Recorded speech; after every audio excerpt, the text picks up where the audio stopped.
வணக்கம்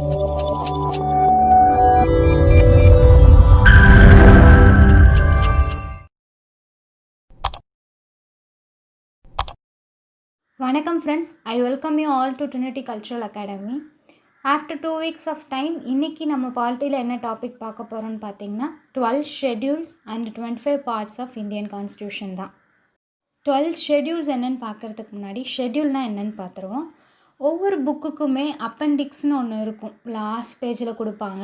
ஸோ ஒரு short form அந்த மாதிரி அடிஷ்னல் டீட்டெயில்ஸ் அந்த மாதிரி சொல்லலாம். So schedules are additional details which are not mentioned in the articles. இன்னொரு விஷயம் என்னென்னா, நம்ம இந்தியன் கான்ஸ்டியூஷன் ஃப்ரேம் பண்ணுறதுக்கு முன்னாடி கவர்மெண்ட் ஆஃப் இந்தியா ஆக்ட் 1935 ஆக்டை தான் நம்ம ஃபாலோ பண்ணிகிட்டு இருந்தோம். ஸோ அப்போ வந்து 10 ஷெட்யூல்ஸ் இருந்தது. நம்ம இந்தியன் கான்ஸ்டியூஷன் ஃப்ரேம் பண்ணப்போ 8 ஷெட்யூல்ஸாக மாறுச்சு. தென் அகைன் இப்போ ப்ரெசென்ட்டில் 12 ஷெட்யூல்ஸ் இருக்குது. இந்தியன் கான்ஸ்டியூஷன் ஃப்ரேம் பண்ணப்போ 395 ஆர்டிகல்ஸ், 22 பார்ட்ஸ் அண்ட் 8 ஷெட்யூல்ஸ் இருந்தது. பட் ப்ரெசென்ட்டில் பார்த்திங்கன்னா 448 ஆர்டிகல்ஸ், 25 பார்ட்ஸ் அண்ட் 12 ஷெட்யூல்ஸ் இருக்குது. ஸோ அதில் ஷெட்யூல்ஸில் ஃபஸ்ட்டு ஷெட்யூல் என்னென்னு பார்த்தோன்னா, it contains the name of the states and union territories. So state என்னென்ன ஸ்டேட் ப்ளஸ் யூடிஸ் என்னென்ன இருக்குங்கிறது, ப்ளஸ் அதனோட பவுண்ட்ரி லைன்ஸ் என்னென்ன. இப்போ ப்ரெசென்ட்டில் பார்த்திங்கன்னா 28 ஸ்டேட்ஸ் அண்ட் 8 யூடிஸ் இருக்குது. So it deals with articles 1 and article 4. Second schedule deals with the provisions relating to the emoluments, allowances and privileges. Emolumentsனா salaries, allowances தெரியும், privileges like advantagesனு சொல்லலாம். So யார் யாருக்கு இதெல்லாம் கொடுக்குறாங்க, இது செகண்ட் ஷெட்யூலில் யார் யாரெல்லாம் மென்ஷன் பண்ணியிருக்காங்கன்னா, president of India, governor of state தெரியும். Then third one is speaker and deputy speaker of Lok Sabha, that is lower ஹவுஸில் இருக்கிற speaker and deputy speaker. Then chairman and deputy chairman of Rajya Sabha, upper house. Then fifth one is speaker and deputy speaker of legislative assemblies in the state. So central லெவலில் லோக்சபா ராஜ்யசபான்னு இருக்குது, state லெவலில் legislative assembly, legislative கவுன்சில்னு இருக்குது. So அதே மாதிரி தான் upper house, lower house. Then seventh one is judges of supreme court and judges of high court. The last one is ninth one comptroller and auditor general of India. So இந்தியாவோட கணக்கு வழக்கெல்லாம் பார்க்குறவர் இவர் தான். So இவங்களோட salaries, allowances, privileges அந்த மாதிரியான provisions எல்லாமே second ஷெட்யூலில் கொடுத்துருக்காங்க. ஸோ என்னென்ன ஆர்டிகல்ஸ்லாம் இல்லை கவர் ஆகுதுன்னு பார்த்தோன்னா, ஆர்டிகல் 59, 65, 75, 97, 125, 148, 158, 164, 186 அண்ட் 221. தேர்ட் ஷெட்யூல்ஸில் என்ன சொல்கிறாங்கன்னா, it contains the forms of affirmations and oath. அஃபர்மேஷனாக உறுதிப்படுத்தி கொடுக்கறது, ஓத் இஸ் லைக் சத்தியம் பண்ணி கொடுக்கறது. ஸோ யார் யாரெல்லாம் இதெல்லாம் பண்ணுவாங்கன்னு பார்த்தோன்னா, union ministers of India, parliament election candidates, members of parliament at central லெவலில். அதே 4, 5, 6 யாருன்னா ஸ்டேட் மினிஸ்டர்ஸ், ஸ்டேட் லெவலில் இருக்கிற state ministers, state legislative election candidates, state legislative members. Then 7 and 8 High Court and Supreme Court judges. 9th one is Comptroller and Auditor General. இவங்களுக்கெல்லாம் யார் oath கொடுப்பா, அவங்க என்னென்னலாம் சொல்லணுங்கிறத பற்றின இன்ஃபர்மேஷன்ஸ் எல்லாம் தேர்ட் ஷெட்யூலில் மென்ஷன் பண்ணியிருக்காங்க. இதுக்கு ரிலேட்டடான ஆர்டிகல்ஸ் என்னென்னு பார்த்தீங்கன்னா 75, 84, 99, 124, 146, 173, 188 and 219. வழியே இல்லை, ஆர்டிகல்ஸ் எல்லாம் மனப்பாடம் பண்ணி தான் ஆகணும். ப்ளஸ் இந்த லிஸ்ட்டும் வந்து தெரிஞ்சிருக்கணும். 1 to 9 முன்னாடி செகண்ட் ஷெட்யூலில் பார்த்ததும் தெரிஞ்சிருக்கணும். ஏன்னா சூஸ் கரெக்ட் ஆன்சர், இல்லைனா வந்து which of the following is correct அந்த மாதிரி கொஷின் கேட்குறப்போ இல்லாத ஒரு மெம்பரை வந்து கொடுத்துட்டு கரெக்டாக தப்பாக தேர்ட் ஷெட்யூலில் இருக்கா இல்லையா அந்த மாதிரி கேட்குறதுக்கு வாய்ப்பு இருக்குது. Next one is fourth schedule. இதில் என்ன சொல்லியிருக்காங்கன்னு பார்த்தீங்கன்னா, it contains the provisions relating to the allocation of seats for states and union territories in Rajya Sabha. Rajya Sabha is the upper ஹவுஸ்ன்னு சொல்கிறோம். ஸோ அதில் வந்து மேக்ஸிமம் நம்பர் ஆஃப் சீட்ஸ் பார்த்திங்கன்னா 250, பட் ப்ரெசண்ட்டில் வந்து 245 தான் இருக்குது. அதில் வந்து 250 மீன்ஸ் 238 வந்துட்டு எலெக்ஷன் மூலமாக எடுக்கிறது, ரிமைனிங் 12 வந்து நாமினேட் பண்ணி எடுப்பாங்க. ஸோ ப்ரெசண்ட்டில் இருக்கிற 245ல் 233 வந்துட்டு எலெக்ஷன் மூலமாக எடுத்தது, ரிமைனிங் 12 வந்து நாமினேட் பண்ணாங்க. ஸோ அதில் வந்து ஒவ்வொரு ஸ்டேட்டுக்கும் ஒவ்வொரு யூடிஸ்க்கும் எத்தனை பேரை எலெக்ட் பண்ணணும், நம்பர் ஆஃப் சீட்ஸ் அலோகேட் பண்ணுறது வந்து ஃபோர்த் ஷெட்யூலில் கொடுத்துருக்காங்க. It relates with Article 4 and Article 80. Article number வந்து ரொம்ப முக்கியம். The next one is 5th schedule. It contains the provisions relation to administration and control of scheduled areas and scheduled tribes. Scheduled areasனால் ஒரு tribal areas, tribal people வாழக்கூடிய ஒரு இடம். Special governance வந்து அவங்களுக்கு கொடுக்கணுங்கிறதுக்காக இந்த ஷெட்யூல் வந்து ஃபார்ம் பண்ணுறாங்க. It relating with article 244. Next schedule 6th one. அதே மாதிரி தான் அட்மினிஸ்ட்ரேஷன் ஆஃப் ட்ரைபல் ஏரியாஸ் இந்த states of Assam, Meghalaya, Tripura and Mizoram. இந்த 4 ஸ்டேட் ரொம்ப முக்கியம். ஏஎம் டிஎம்னு ஞாபகம் வச்சுக்கோங்க. அசாம், மேகாலயா, திரிபுரா அண்டு மிசோரம். ஸோ இது என்னென்ன ஸ்டேட்டு ஞாபகம் வச்சுக்கோங்க. Then it relate with article 244 and 275. Next one is 7th schedule. இதில் என்ன சொல்கிறாங்கன்னா division of powers between union and states. Central கவர்மெண்ட்டுக்கும் state கவர்மெண்ட்டுக்கும் இருக்கிற பவர்ஸ் எப்படி டிஸ்ட்ரிபியூட் பண்ணியிருக்காங்கங்கிறத 7th ஷெட்யூலில் கொடுத்துருக்காங்க. இதில் 3 லிஸ்ட் இருக்குது. நம்ம ப்ரீவியஸ் வீடியோவிலே இதை பற்றி சொல்லியிருந்தோம். ஸோ இதில் 3 லிஸ்ட் இருக்குது. Union list, state list and concurrent list. Union லிஸ்ட்னால் only central government has the right to make any changes in laws. அதுதான் வந்து யூனியன் லிஸ்ட்டு. ஸோ இனிஷியலாக வந்து 97 தான் இருந்தது உள்ள சப்ஜெக்ட்ஸ். இப்போ வந்து 100 சப்ஜெக்ட்ஸ் இருக்குது. Then second one is state list. State லிஸ்ட்னால் state government has the sole right to make any changes in laws. So அதில் வந்து இனிஷியலாக 66 சப்ஜெக்ட்ஸ் இருந்தது. இப்போ ப்ரெசென்ட்டில் 61 தான் ஆயிடுச்சு, ரெடியூஸ் பண்ணிட்டாங்க. ஸோ கன்கரண்ட் லிஸ்ட்டில், கன்கரண்ட்னால் both central and state government 2 பேரும் இன்வால்வ் ஆகி லாஸ் சேஞ்ச் பண்ணுறது. அதில் வந்து 47 ஒரிஜினலாக இருந்தது, இப்போ 52 இருக்குது. ஸோ இது 3மே ஞாபகம் வச்சுக்கணும். 100, 61, 52. ஆர்டிக்கல் என்ன ஆர்டிக்கல் பார்த்தோன்னா 246, ரொம்ப important article number. Next one 8th schedule. It deals with official regional languages in India. So இனிஷியலாக 14 லாங்குவேஜஸ் இருந்தது, ரீஜனல் அஃபிஷியல் லாங்குவேஜஸ். இப்போ ப்ரெசென்ட்டில் 22 இருக்குது. கீழே அந்த என்ன 22ங்கிறது மென்ஷன் பண்ணியிருக்கு. எல்லோரும் அதை அட் ஏ கிளான்ஸ் பார்த்துக்கோங்க. பிகாஸ் ஏதாவது இல்லாத ஒரு லாங்குவேஜை கொடுக்கறதுக்கு வாய்ப்பு இருக்குது. தென் சிந்தி அப்படிங்கிற லாங்குவேஜ் வந்து 21st அமெண்ட்மெண்ட் ஆக்ட் 1967 தான் ஆட் பண்ணுறாங்க. தென் கொங்கானி, மணிப்பூரி, நேபாளி இதெல்லாம் வந்து 71st amendment act of 1992.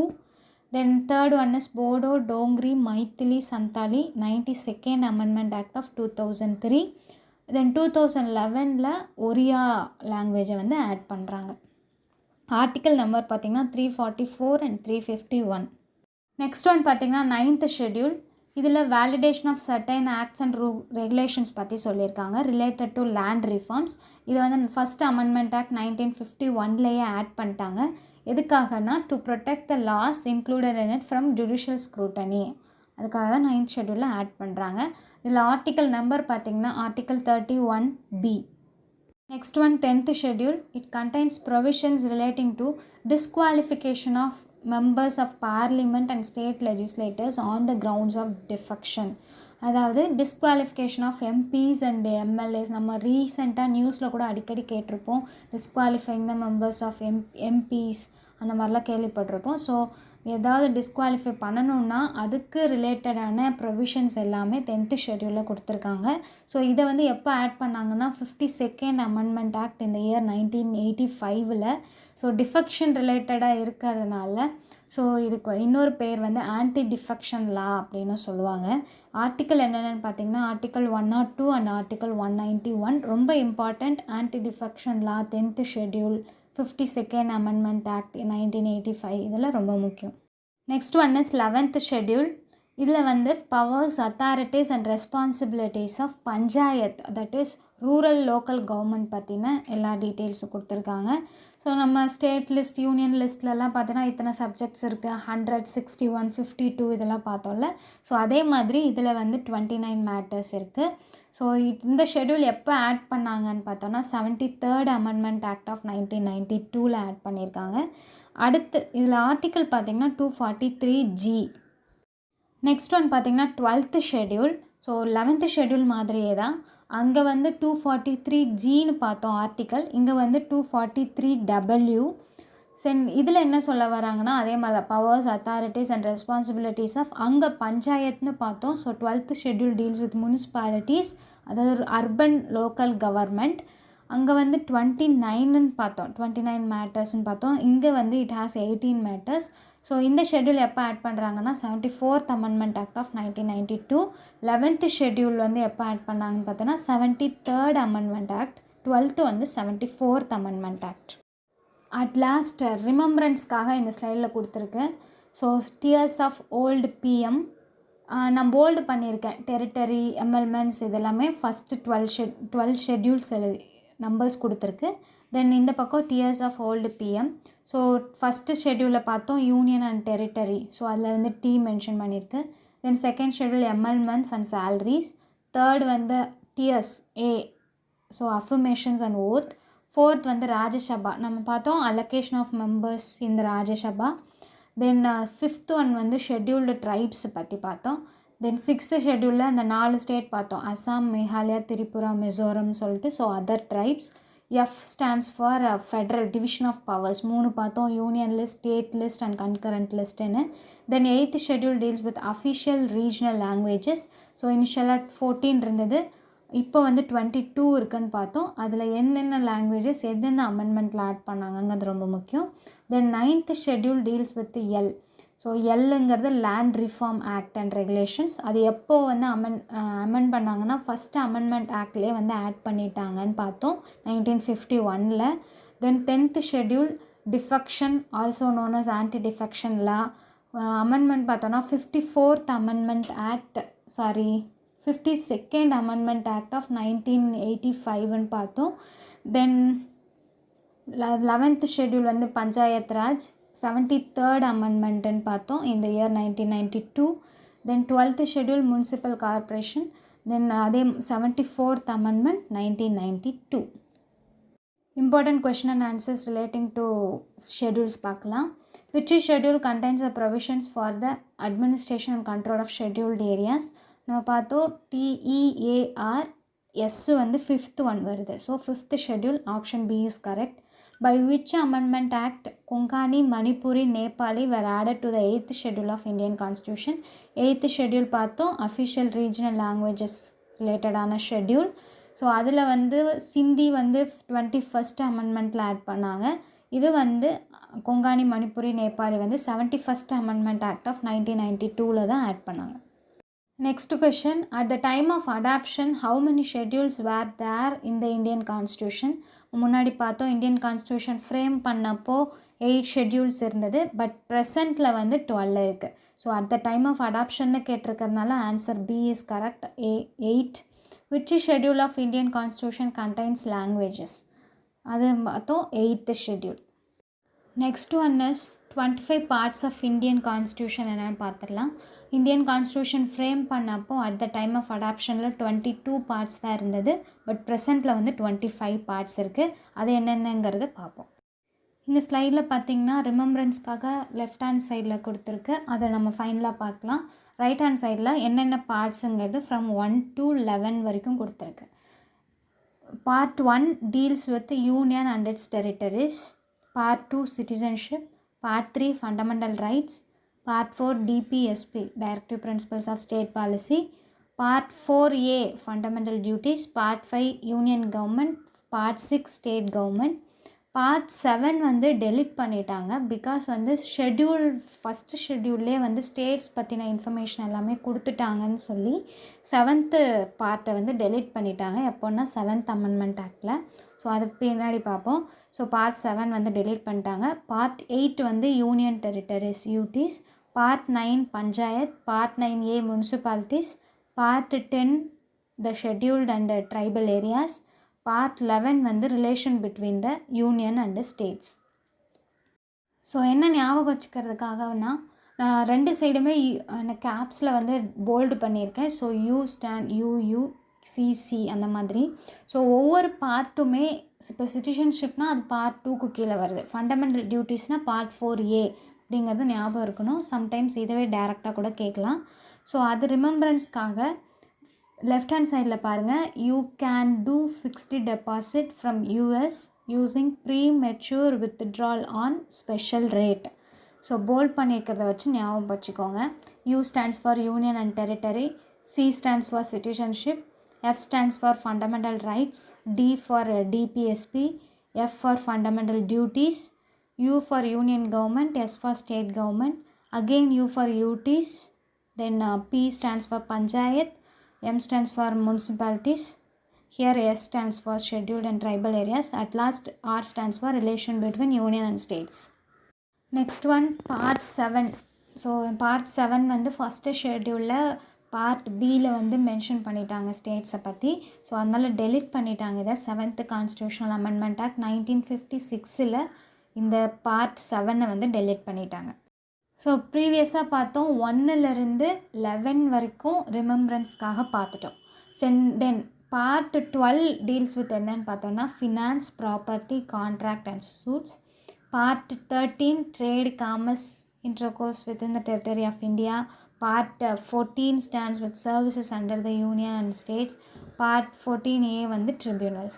So நமக்கு இதுக்குள்ளே இன் டீட்டெயிலாக வந்து இப்போது தேவையில்லை, முன்னாடியே வந்து நிறைய பார்ட்டு பார்த்தோம். ஸோ ஒவ்வொரு பார்ட்டை பற்றினும் டீட்டெயிலாக பின்னாடி வர வீடியோஸில் பார்ப்போம். ஸோ இப்போதைக்கு பார்ட் என்ன, அதனோட ரிலேட்டிங் வித் வாட்டுங்கிறது மட்டும் தெரிஞ்சுக்கிட்டால் போதும். ஸோ FTSTங்கிறது வந்து Part 12லேருந்து Part 14A வரைக்கும். So 4 FTST. F stands for finance, T for trade, S for services and again T for tribunals. 14 வரைக்கும் முன்னாடி பார்த்தோம். ஸோ Part 15 என்னன்னு பார்த்தோம்னா election, 16 special provisions relating to certain classes, Part 17 official languages, 18 emergency provisions, Part 19 miscellaneous, Part 20 amendments of the constitution. So இந்த 5 எப்படி ஞாபகம் வச்சுக்கிறது பார்த்திங்கன்னா 15லேருந்து 20 வரைக்கும். ஸோ 5 பார்ட் இருக்குது. ஸோ எலெக்ஷன் வந்து 15th டேட்டில் நடத்துகிறாங்கன்னு ஞாபகம் வச்சுக்கோங்க. ஸோ எதுக்காகனா ஸ்பெஷல் ப்ரொவிஷன்ஸ்க்காக. Relating with the official languages. So 17. அடுத்தது அஃபிஷியல் லாங்குவேஜுங்கிறது வந்து நமக்கு எமர்ஜென்சியாக தேவைப்படுது. ஸோ அடுத்து எமர்ஜென்சி 18. 19 வந்து மிஸ்சலேனியஸ், அது விட்டுருங்க. ஸோ இந்த 4 வந்து 15th date election, relating with special provisions, எது என்னென்னா அஃபிஷியல் லாங்குவேஜஸ், அது வந்து நமக்கு எமர்ஜென்சியாக தேவைப்படுது. ஸோ இந்த 4 ஞாபகம் இருக்கும். 19 வந்து மிஸ்சலேனியஸ். 20 வந்து amendments of the constitution, the most important part. So amendments of the constitution comes under Part 20. Next, Part 21 deals with the temporary, transitional and special provisions. Part 22 short title, commencement and authoritative text in Hindi and ripples. 21, 22. 21 வந்து டெம்பரரியாக இருக்கும். 22 relating with the short title, commencement in Hindi வச்சுக்கோங்க. Okay friends, thank you for watching. For PDF and online test, kindly text to this WhatsApp number 9894904745 or mail to this mail ID too, that is vanangamudi.tnau@gmail.com. Thank you friends. இது வரைக்கும் யாராவது நம்ம சேனலை subscribe பண்ணாமல் இருந்தீங்கன்னா kindly subscribe our YouTube channel to get the upcoming videos.